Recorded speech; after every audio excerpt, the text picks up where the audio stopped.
मनाचा वेध घेणारे news channel star city one. राज्यातील आणि देशातील राजकीय घडामोडी पाहण्यासाठी आणि इतरही बातम्या पाहण्यासाठी सबस्क्राइब करा स्टार सिटी वन।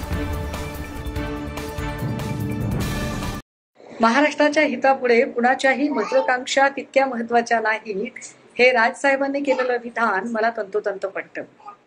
किंबहुना राजसाहेब उद्धव साहेब हे दोघे भाऊ आहेत आणि कुटुंब म्हणून त्यांनी कायम एकत्रित राहायला पाहिजे। पाण्यात काठी मारल्याने पाणी कधी तुटत नाही असं मानणाऱ्यांपैकी मी आहे।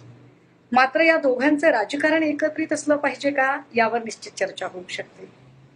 महाराष्ट्राच्या हितसंबंधासाठी आणि महाराष्ट्राची अस्मिता जोपासण्यासाठी जर हे दोन भाऊ एकत्रित येत असतील तर महाराष्ट्रातल्या प्रत्येक मराठी मनाला ते आवडेलच।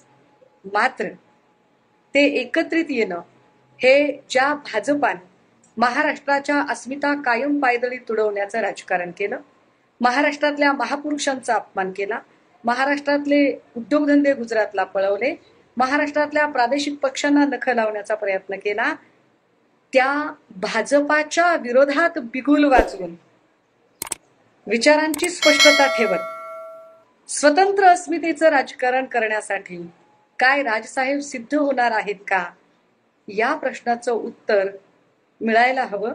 मला वाटतं महेश मांजरेकरांनी हा प्रश्न त्यांना विचारायला हवा होता की तुम्ही एकत्र येण्याची गोष्ट नक्की करताय, पण ते एकत्र येणं हे स्वतंत्र अस्मितेच्या राजकारणासाठी एकत्र येणं असेल की भाजपाचं मांडलिकत्व पत्करण्यासाठीचं असेल।